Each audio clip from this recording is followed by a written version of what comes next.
Okay, so let's pick up with a quick review of what we had talked about so far in terms of plosive production. We know that the way plosives are produced allows us to visualize them on something like a spectrogram. And each of the things that we see on a spectrogram actually correspond to a specific portion of plosive production. So we know that the silent gap, which looks like a blank space here in the spectrogram, remembering that time's going across this way and frequency is here. These dark bands that you see represent vowels or vowel-like sounds. And the blank part here, where there's no energy at all, the silent gap is where you have the occlusion made, and you're building up pressure in the mouth, getting ready to release the occlusion. And then the noise burst at the release, you always look for some kind of spike.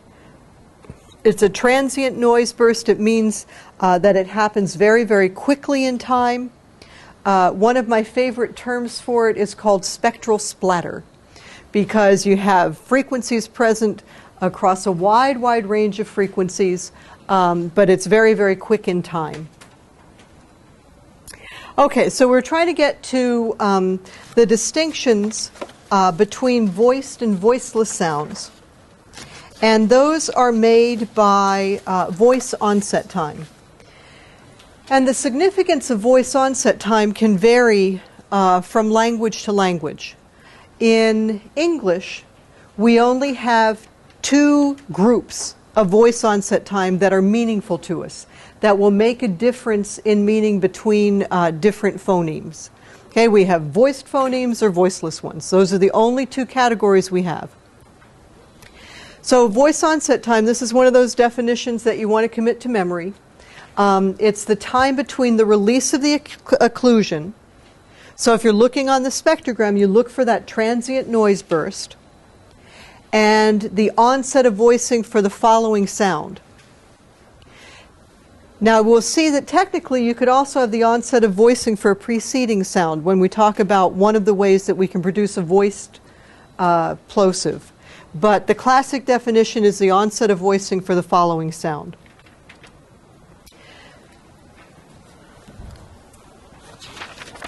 So we have some examples here of voiceless and voiceless medial consonants. The ones on the left are a-pa, and going down is a-ta and a-ka.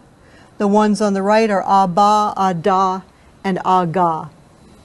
So one of the things to notice in this left-hand side, for the most part, the release of the occlusion, that transient noise burst, is much, much more obvious than it is when you're producing a voiced plosive. So you see the transient noise burst fairly obviously. There's some gap in here, and then voicing starts. When you're looking at, here is a ba, you really don't see a separation between the transient noise burst and the subsequent sound. You can see here there's a little bit more energy in this section where the noise burst actually is, but it pretty much blends right into the vowel.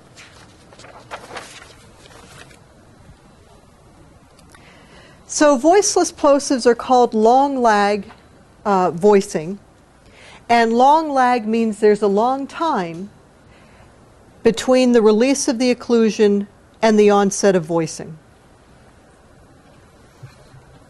So long lag is a long time between the release of the occlusion, or the transient noise burst, and the onset of voicing.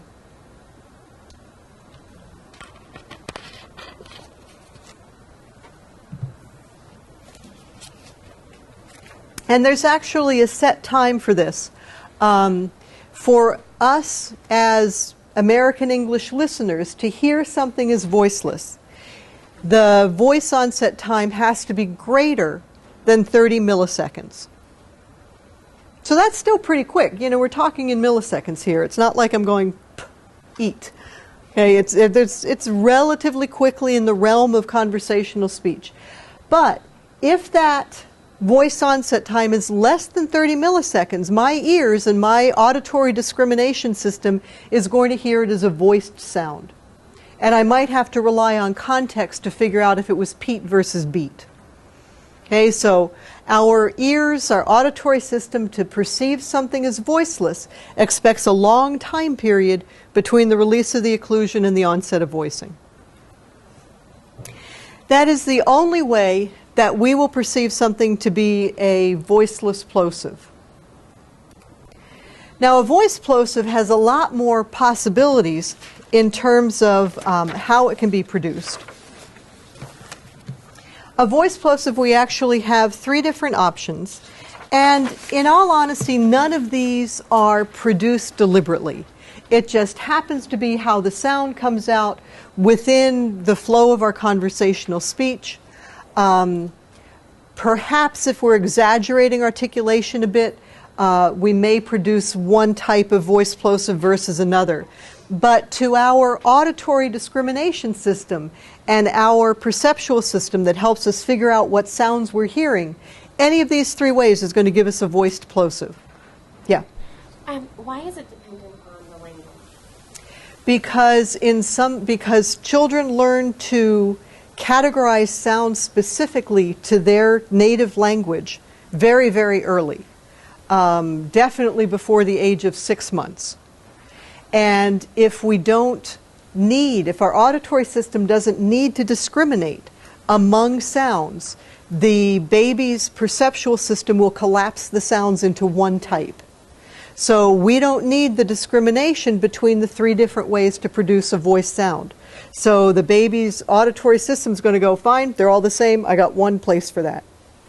So the other classic example that a lot of infant perceptual studies have been done on are the vowel systems of other languages. I think we mentioned last time Swedish has 10 jillion vowels, all with varying degrees of lip rounding and tongue height and tongue backing. And we're jumping a little bit ahead to perception because we are going to talk about this. But as an infant, a newborn, say up to around 6 months of age, can hear all of the different sounds in all of the languages. They perceive it all. They know that U is different from U. You know, they pick up really, really, really subtle differences. And then as they're exposed to whatever native language they're in, they go, don't need that one. I don't care how much my lips are rounded. All I have is ooh. And they just keep that. So we're going to talk about the perceptual magnet theory, which is the theory that talks about how kids develop sounds. But if you don't need the sound in your language, there's no reason to block it off for discrimination purposes. Which is also one of the reasons you think about learning to speak in a native fashion, unaccented English or unaccented second language. People believe that early exposure is really critical because it helps the child get all of those different sound categories. And to get them later on is a lot of work. You know, you spend hours in a language lab doing discrimination training. So we tend to keep things simple. If it's not needed for the native language, you reduce it down to whatever is actually critical for discriminations in your own language. Okay, so now we're on to voiced plosives. However you produce this, the listener is going to perceive it as a voiced plosive. Short lag voicing. This is the one that's easy to mix up with long lag voicing because voice onset time is still happening after you release the constriction, but it's within that 30 millisecond time window. Okay, so you're delaying voicing just a little bit. And again, nothing deliberate. It just happens to be how it comes out based on context, how fast you're talking, that sort of thing. So as long as it is less than 30 milliseconds, your ear's going, yep, that was a voice sound. Now when you start varying around 30 milliseconds, say like 28 to 32, what do you think happens? Yeah. Partial voicing or partial devoicing? Partial voicing, partial devoicing, but mainly perceptual confusion. So the listener can't really tell. I'm not sure if they meant G or K. You had a... I was just going to say, if it happened between that timing when they just use context clues to decide? It's exactly what you do. Yep. So we know that in speech, sounds are virtually never presented in isolation, and words are rarely presented in isolation. So we virtually always, in natural speech, have the benefit of context. But if I didn't, and I was doing cast versus gassed, you know, if you're just focusing on that first sound, there's not a ton of difference between it. In fact, it's one of the songs that I wanted to get, but I couldn't get any downloads to work this morning. If you have a chance to listen to Green Day, I forget what album it's on, but they have a song called Castaway. And Billy Joe sounds like he's saying gassed away. You know, it's classic, screwed up, voiceless. He's doing a voiced for voiceless sound. So there are certainly examples of it in pop music, but Billy Joe's Castaway is a good example. Who else do you think might have problems besides untrained singers? Who else might have problems with making voiced versus voiceless distinctions? Yeah. As a second language speakers? English as a second language speakers. Not. It depends on the. It depends on the second language. It's not nearly as common as vowel substitutions, as like getting the wrong vowel. Because virtually all languages have a voice, some kind of voiced, voiceless contrast. I can't think of, do any of you know any languages that don't have a voiced, voiceless contrast? Different issue? Yeah. Different? Because you mentioned that English is one of the least categories, whereas others have more fine-tuned. Yeah, but really, the only one that I know of, and those of you who are native speakers, please correct me, I think it is, pre-voicing is phonemically distinctive in Spanish.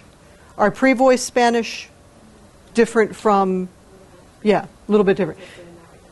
Can you flip on your mic for a sec? Can you give me an example?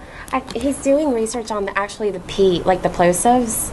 The voice onset is different between English and Spanish, the P's and the B's. Well, that's a voice-voiceless distinction, though. I thought there was pre-voicing in one of the European languages. Oh no. No. Okay. As far as I know in Spanish, no. And I think I asked Dr. Boone to that, and he said there was no difference. It was just between the P's and the B's, the voice. So what they consider to be voiceless and what we would consider to be voiceless is different. It's a bit different. So you slightly. could have some voicing confusion there. Do you know what direction the difference is in? I want to say it's. I think it starts after. In Spanish, it starts. You know what? I don't remember. Okay. He explained it to me, but I don't remember. There are some languages in which voiceless sounds seem much lighter and much less obvious, almost like they're voiced. So it might be something like that.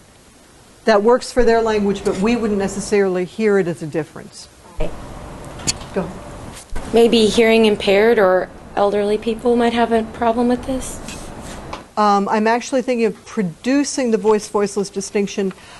People who are deaf have a number of distinctions that are hard to make. You know, I'm honestly not sure if voiced-voiceless is one of the ones that really gives them trouble. Older people wouldn't necessarily, as long as they're healthy older people. How about like in response to stroke or TBI? Yep. The actual turning on and off of the voice? Yep, if you have either type, either of the main types of dysarthria, if you have flaccid dysarthria, meaning your muscles are really, really weak, the type of problem that people with dysarthria tend to make is making a voiced sound where it should be voiceless.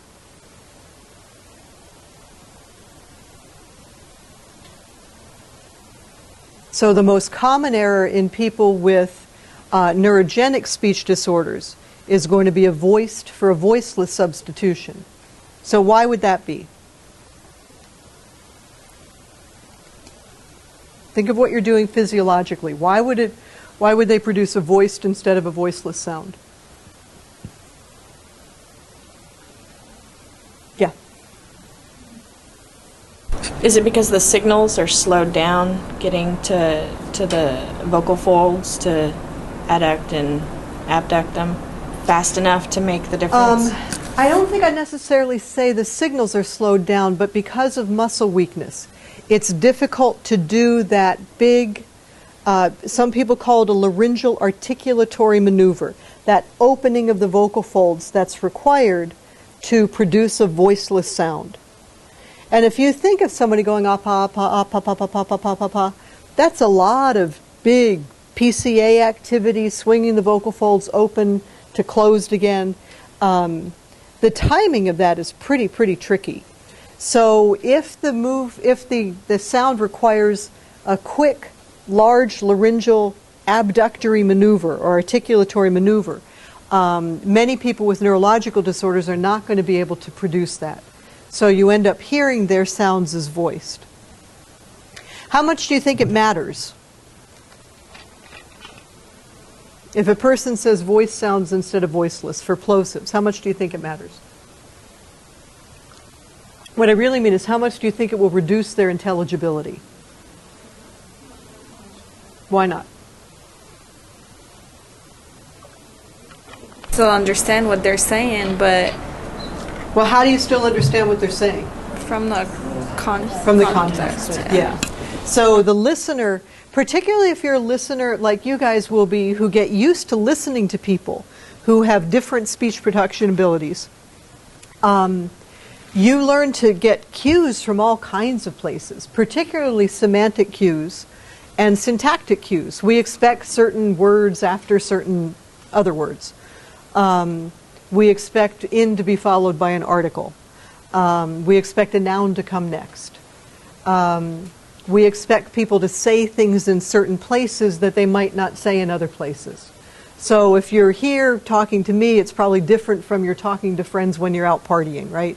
So you would expect different content, different context, and all of that gives you information about what to expect, which means that when you have all of that other information that's not dependent on the person's signal, their acoustic signal, people can be understood remarkably well. Yeah. Is it also because chances are of them not being able to identify voiced and voiceless, they'll still be using the homoorganic of the voiced or voiceless. And so, there's still a stop, an occlusion, so it would still kind of be, you could kind of figure it out. It depends if their tongue is weak. You know, if you have a weak tongue, it's very difficult to elevate it to say a t instead of a s. Same thing with bilabials. A lot of people with dysarthria produce bilabial fricatives. So instead of a b, you hear okay, so I think context is still the best bet. They're not necessarily still occluding the sound. Okay, so that's the one version. So the errors that you will hear are probably they're trying to get close to a voice sound, but they're just not able to open and close the vocal folds quickly enough to do so. Okay, so we've got the short lag voicing when voice onset time is anywhere less than, well, this one technically is between 1 and 29 milliseconds. Simultaneous voicing is the one that's just a fluke. If you happen to start your vocal folds vibrating exactly at the time that you release the plosive, I don't think I could do that, in 1 out of 20 tries. But the listener will perceive it as a voice sound. And the one that is most obvious, which might go with really exaggerated articulation, is called pre-voicing, where you actually have like a boy, bye, where you actually hear some voicing building up as the pressure is being built up behind the occlusion. Yeah. Would you see that like in, in like hypernasal voices? Like that makes me think of a hypernasal sound. I think it makes you think of a hypernasal sound because it's a very soft, muffled sound, like hypernasality would be. If it were really a hypernasal sound, though, air would be escaping through the VP port. And with classic pre-voicing, the VP port is closed. Go ahead and try it. Try to you feel pressure building up in your mouth. It's just weird. It's like you should be able to release it, but it's building up there anyway. Yeah. Isn't that kind of what happens when you stutter? Like not always, but I know we don't really know neurologists what causes stuttering, but it's sort of like that, like it's there, but you can't quite get it out. Well, there are a lot of different manifestations of stuttering, and a number of people who stutter produce what we call a laryngeal fixation, like, and the air just plain stops there. So you don't even hear the repetition, you just think they're choking or something. So you could hear that if they're trying to, for example, to produce, no, that was good. If they're trying to produce boy, you would hear that. That kind of struggle behavior where they can't move out of the B to the next sound. You're right, that would be a good place where you'd hear pre-voicing. It's amazing how talking about disfluency makes one disfluent. Okay, any questions on the 3 ways to produce a voice plosive? Okay, so here's a comparison of VOT. Here we have da versus ta. I'm pretty sure is what it is. Yeah, da versus ta. And if you had to characterize this, knowing that this is the voiced plosive production, what type of VOT is it? Short lag. Yep, you can see the onset of you can see the transient noise burst here, and very shortly after you begin to see the bands for voicing. I don't remember if we mentioned this before when we were looking at spectrograms. Remember, time is across this way.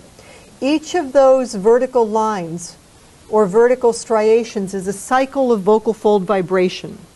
Okay, so if we were really compulsive, and in the old days you had to do it this way, you could look at how many cycles of vibration there were in a 1 second time period, and you could tell the person's fundamental frequency in cycles per second. So just glancing at this, do you think this spectrogram was produced by a male voice or a female voice? Does it look like there's a lot of space between the vertical striations? Does it look like the period is short? It's tough without a point of reference. I think it's probably produced by a guy.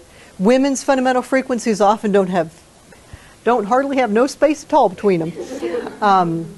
The vertical striations are closer together typically. Okay, so then what you see in this one is a ta, and you see sometimes you can only see portions of the transient noise burst. Here you see it in a relatively high frequency region. And then here you can see that there's no clear acoustic energy. All of this is just sort of filler noise. And the vertical striations that tell you the voice came on only start right here. Okay, so what type of voice onset time is this one? Long lag.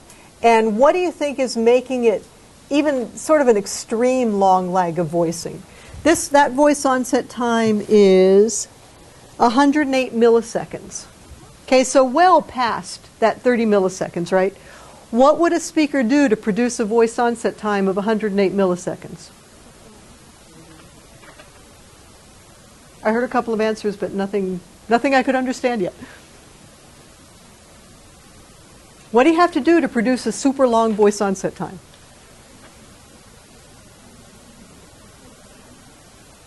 Try to do it. Try to do take with a really, really long voice onset time.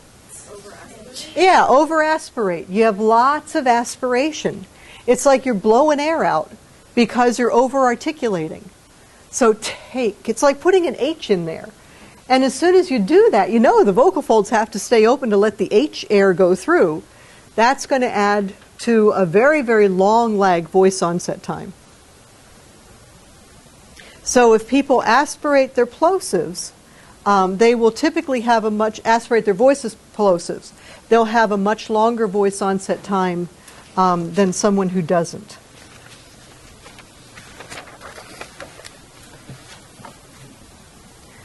So we also know that voice onset time has an effect on the surrounding sounds, as we'd expect. Okay, because we know as we get into thinking about speech as a connected kind of event, we know that sounds don't occur in isolation. So we expect one sound to influence another one. So here is a spectrogram of seed versus seat. And just to start you getting oriented with what different sounds look like, here we see very unorganized energy. It's a very high frequency, like 4,000 to 8,000 hertz. Do you see any vertical striations in this area? Okay, so that's typically what an S looks like. S. No vertical striations, just high frequency noise. Okay, here, where we start to see these defined bands, you can see some vertical striations, although it's a little bit harder in this than in the other example we had. You see bands of energy that we associate with vowels. We'll get into that a lot more in a bit. And here, you see the silent gap. Okay, so right at this point is where the person put the tip of their tongue up to the alveolar ridge and created the occlusion. Okay, because there's no acoustic energy here. And they're building up pressure here. And then here we have the release of the occlusion. You see that straight line that's a little bit more continuous. And a little bit of voicing associated with the seed. Okay, now if a person goes seed, you know, like a bad Italian accent, you know, then you'd see much more voicing after. But we typically don't do that. We often don't even release final plosive, seed. I don't have to release it and you'll still know what it is. Here again we have a comparable frequency region for the fricative S. We have comparable bands of energy for the E sound. Here we have what looks to be a longer buildup of intraoral pressure for the T. If you just glance at it, it seems a little bit longer. But look at the vowel duration. What do you notice about how long this vowel lasts compared to this vowel? Here we have seed, seat. Shorter. What's the change in context that makes this vowel shorter? What's the difference between those two words? Yeah, here you have a voiceless sound. So when there is a voiceless plosive, the preceding vowel is short. And you can hear this without really, exaggerating it a whole lot. I'm going to pick some seeds. I'm going to pick some seats. It just sounds shorter. Even without deliberately exaggerating it. Seed, seat, seed, seat. So, here's the trick question. Why do you think that is?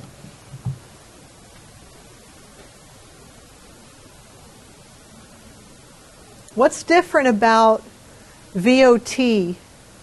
First of all, what's different about VOT between seed and seat? Okay, which one do we know is longest? Okay, we know the voiceless one is going to be a longer VOT. If you produce seed and seat, I was going to say in your mouth, but I can't think of where else you would do it. If you produce seed and seat, what difference do you feel in the articulation of the final sound? Seed, seat, seed, seat. Can you feel a difference in how you're saying the last sound? Just with your tongue, seed, seat, and inside your mouth. Seed away, seat away, seed away, seat, seat away. You wouldn't really do that. We tend to, as soon as it's connected to something, it changes. What do you notice? How do those two sounds feel different? Go ahead. For seed, my tongue is coming up to the like the alveolar ridge, and then coming back down. And then for the T, it stays there. It's unreleased. Okay, so you're doing a little bit more exaggeration on the T. What do you have? I guess it feels like there's more intraoral pressure with the, behind the tongue when it's touching the T. Yes, you win. More intraoral pressure for voiceless sounds than voiced.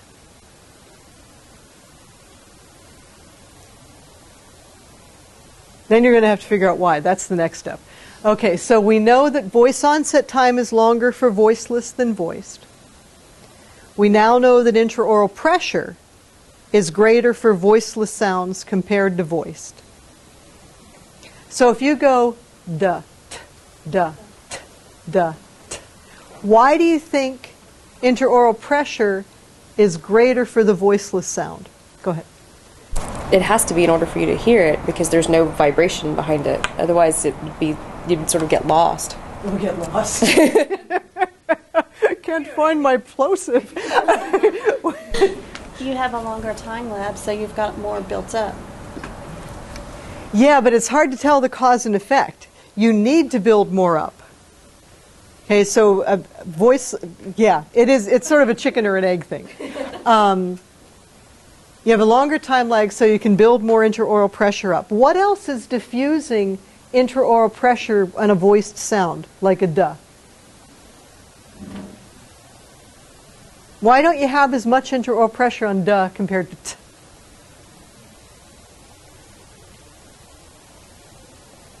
Yeah.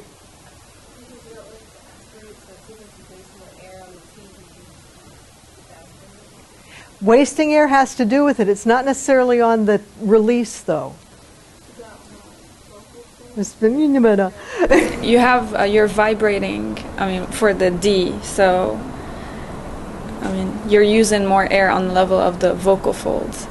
Yeah, you've got another valve going. So if you're voicing, or you just lose your voice. If you're voicing, you have energy dissipation at the level of the vocal folds. So there's not as much air available to build up intraoral pressure. So duh, t, duh, t. I have full force of air pressure going up for voiceless sound. For the duh, I've already valved that air and dissipated energy here.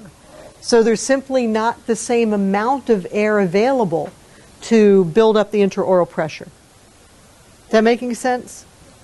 So if you have an open valve, you've got all that air flowing right up to the point of occlusion. If you've already valved that air, you've essentially dissipated energy or lost energy, and there's not as much air available to generate that intraoral pressure. Yes? No? Lost? Yeah.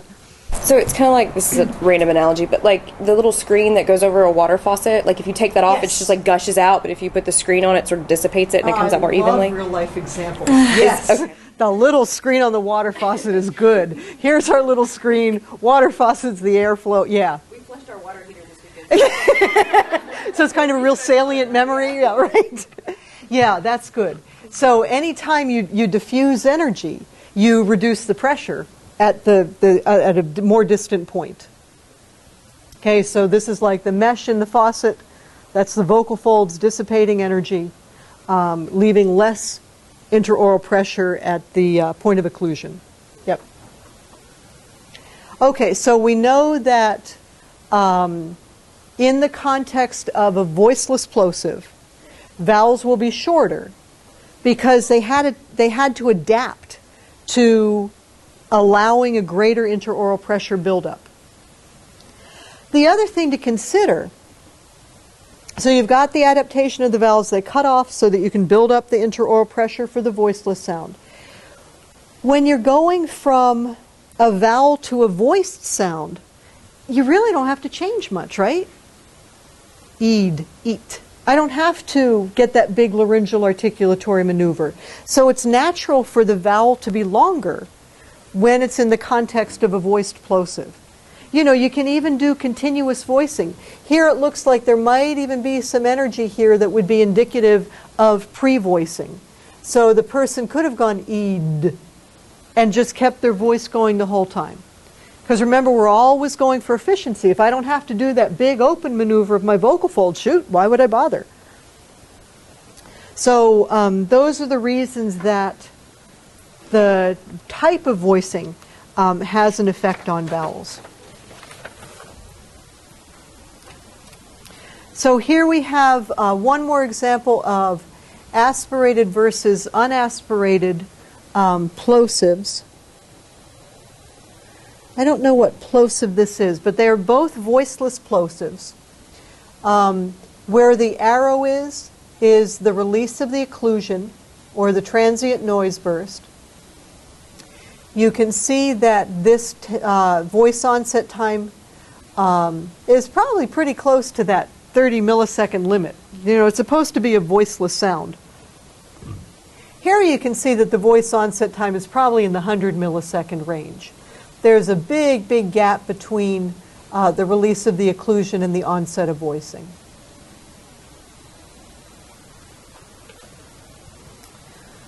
So let me just show you a couple of these. I'm going to have to switch this.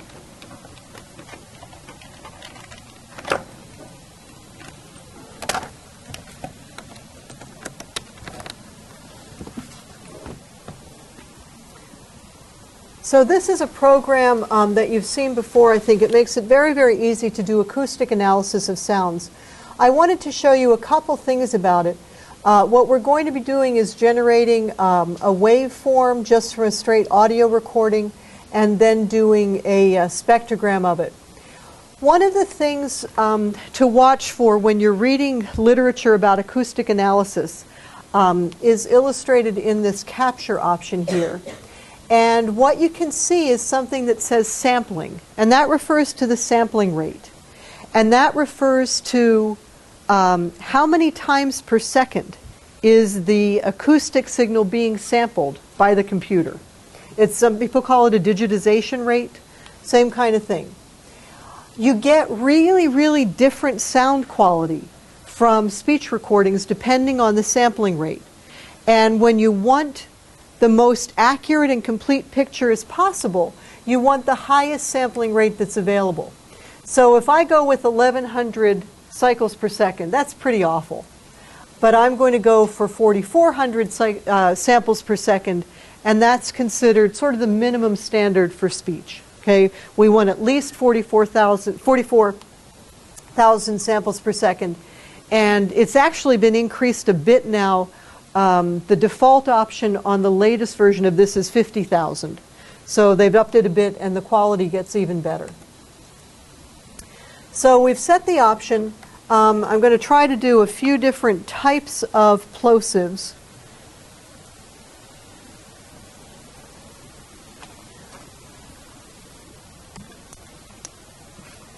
Peat, peat, beat, beat. That looks like it might just need to be turned up. Let me try this.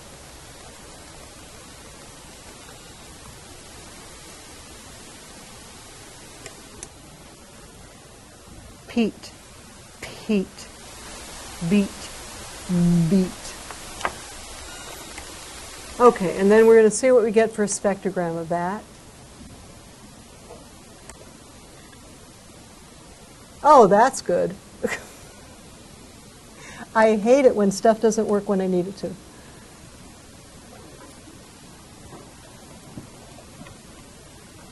Okay. And I'm not going to fiddle around with that because I think you've probably seen enough examples of it. If I can get it to work for next time, I will.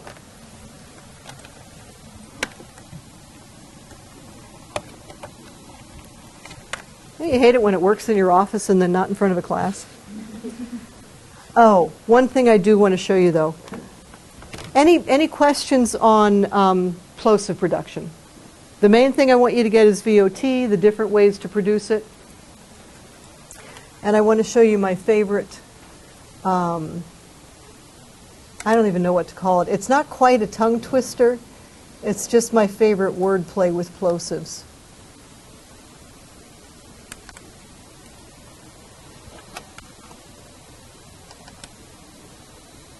This is an old Johnny Carson bit. And I want you to start thinking in terms of tongue twisters and why this technically isn't one.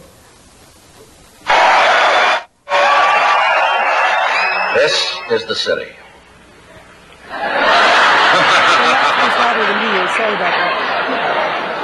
Los Angeles, California. Some people rob for pleasure. Some rob because it's there. You never know. My name's Friday. I'm a cop. I was working the day watch out of robbery when I got a call from the Acme School Bell Company. There'd been a robbery. There's been a robbery. Yes, sir? What was it? My clappers.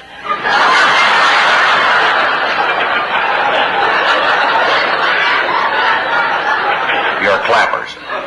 Yeah, you know those things inside the bell that makes them clang? The clangers. That's right, we call them clappers in the business. A clapper caper. What's that? Nothing, sir. Now, can I have the facts? What kind of clappers were stolen on this caper? They were copper clappers. And where were they kept? In the closet? Uh-huh. You have any ideas who might have taken the copper clappers from the closet? Well, just one. I fired a man. He swore he'd get even. What was his name? Claude Cooper. You think he... That's right. I think Claude Cooper copped my copper clappers. Kept in the closet. You know where this Claude Cooper is from? Yeah. Cleveland. That figures. That figures. What makes it worse, they were clean.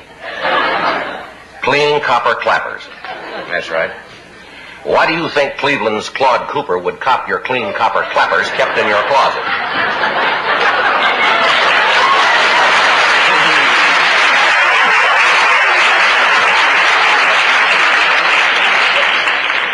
Only one reason. What's that? He's a kleptomaniac. Who first discovered the copper clappers were copped?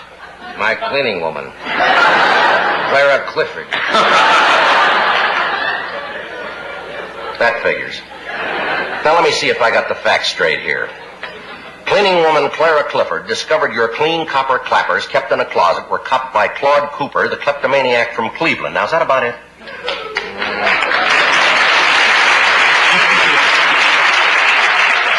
One other thing.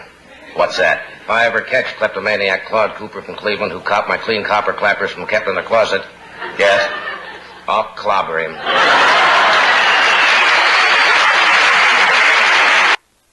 It's one of my favorite bits. So, is it a tongue twister?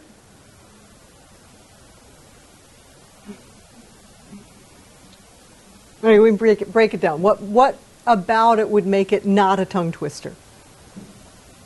Go ahead.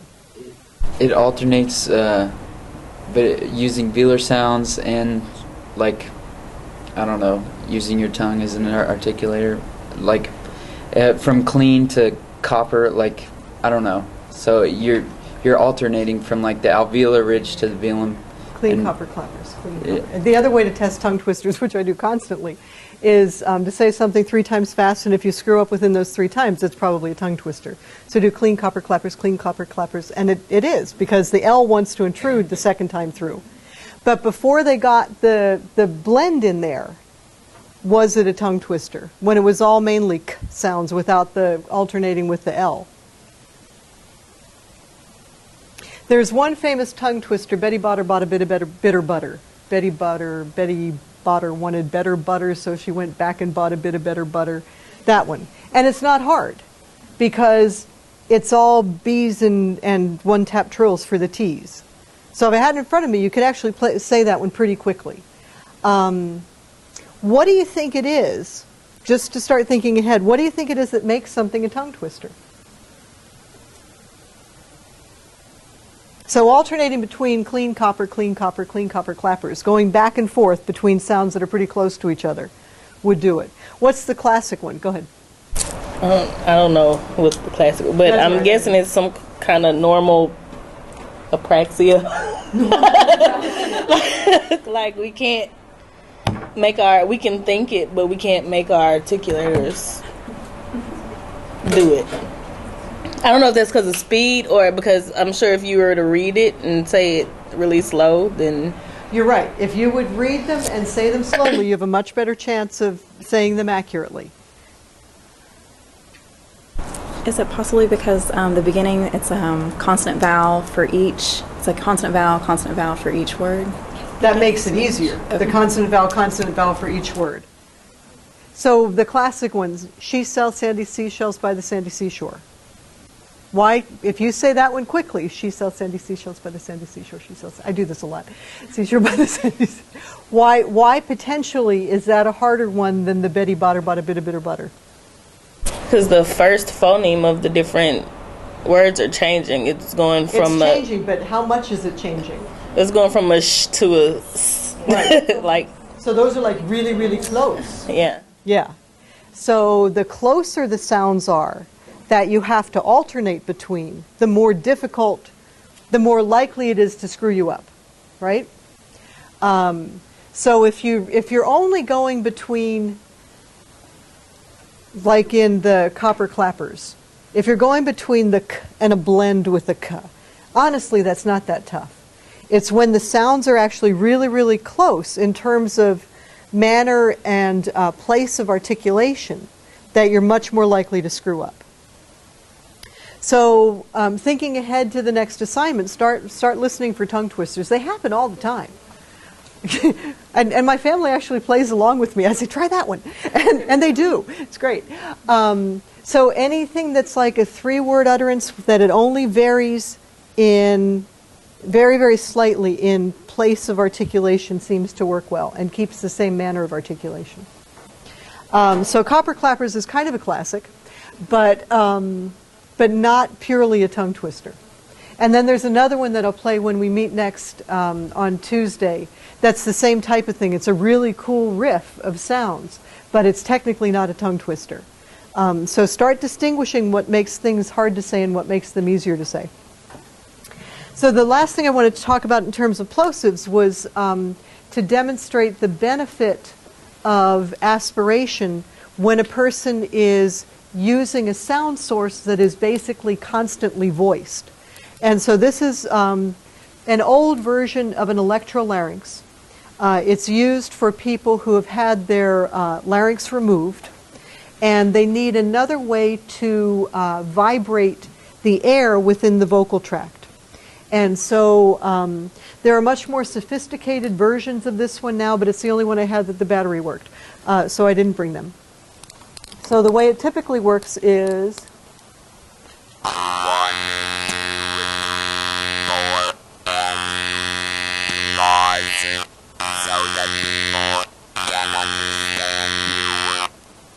Okay, so you kind of get the idea, right? They sound weird the first time you hear them. They really do. It's once you get used to it, they're reasonably socially acceptable. Again, this one has a really tinny sound, and there are others now that don't. If I want to make sure that not all of my sounds are perceived as voiced, what do I need to do? So if I talk the way I usually would.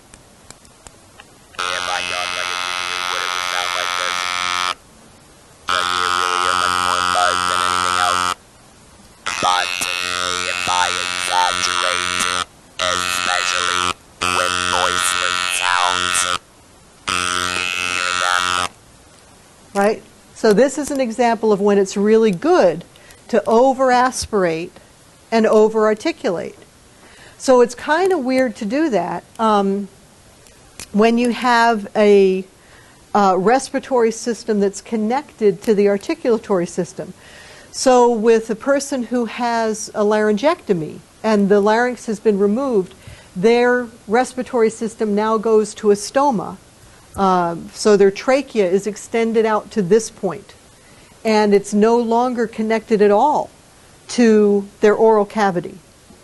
So they essentially can't choke, which is a good thing. If you always keep this airway open, you're okay.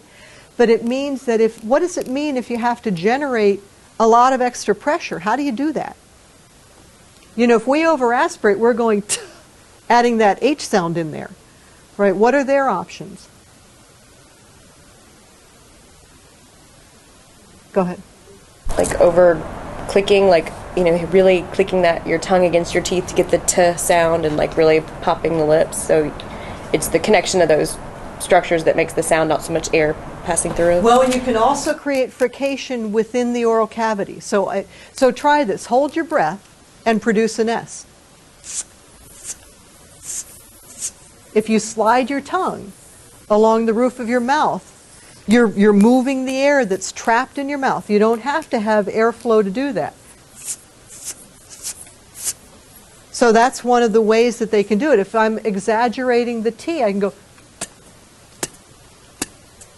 Now it's weird when you're holding your breath through that, but you guys can get really good aspiration. So that's what they need to do, and that's the hardest thing to teach, because after you've had a laryngectomy and you're using something like an electrolarynx, you know, you want to, you know, that speech rate thing, we all want to talk the way we did before.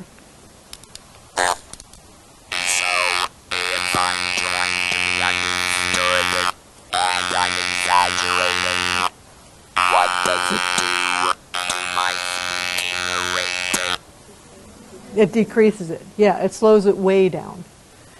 So you've got that trade-off. One of the trade-offs that we always have with anybody with reduced intelligibility, pretty much for no matter what reason, is the trade-off between naturalness and intelligibility.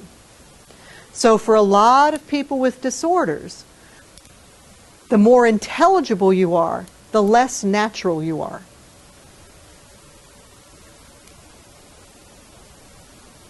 And that happens with people who've had laryngectomies who use an electrolarynx. It happens with people who have that type of dysarthria that makes their muscles really, really tight. Shoot, they're slow already. We're asking them to go even slower.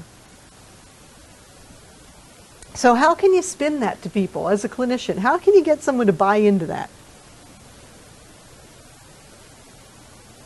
You're telling them to exaggerate, you're telling them to slow down, they're going, damn, that's nothing like I talked before. How are you going to sell it? Oh, come on. Speeches are salespeople, if anything. Yeah. Quality versus quantity? Quality versus quantity. That works. So it's not as much how much speech you get out, but how well it's produced. Okay? Motor mouths won't buy into that one, but yeah, that's reasonable. How else can you spin it? Go ahead. They won't have to repeat themselves Yes, as much? that's a good one. If you can ever sell them on, if you produce it right the first time, you won't have to repeat. Most people don't buy into that one, by the way, but it's a good try. Yeah.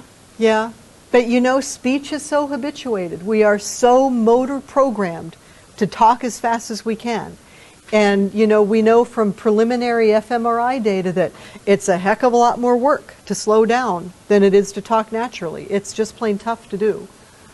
So think about the modalities of communication. What's the advantage of slowing down? If you think about alternative modalities.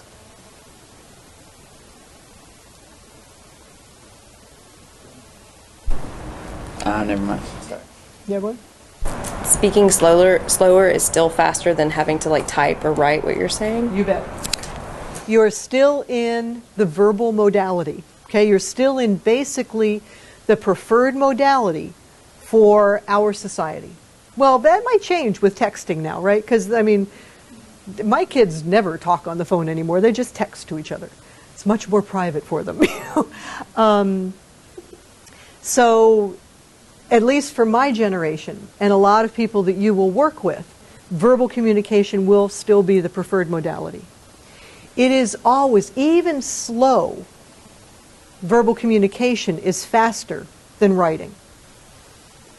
And the strangest thing, and I don't know what does this, I haven't quite figured it out.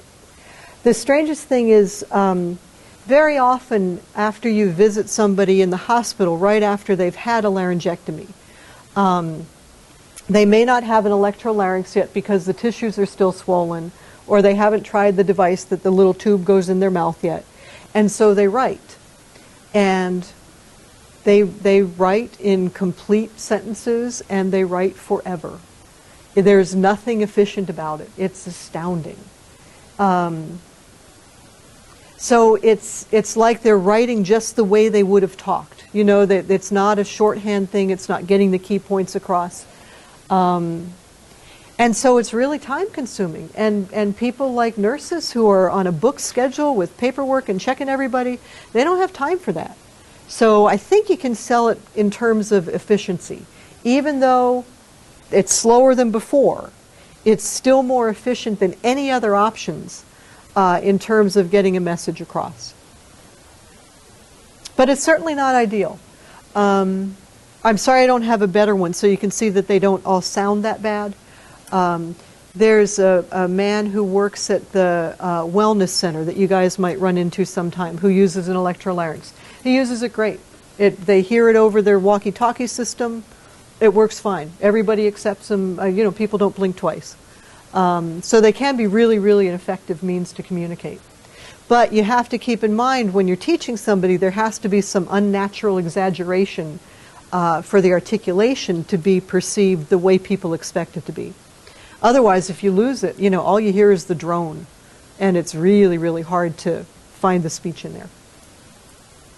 All right, any questions about plosive production? One thing I'd like you to keep in mind, for some reason, recording this makes me talk fast. You guys probably knew that already, right? But we've covered more material in a shorter time than we typically do. So if there's something you'd like to cover in like the last couple of classes, we can. You know, I'm thinking of things like speech problems associated with different disorders and how physiology works.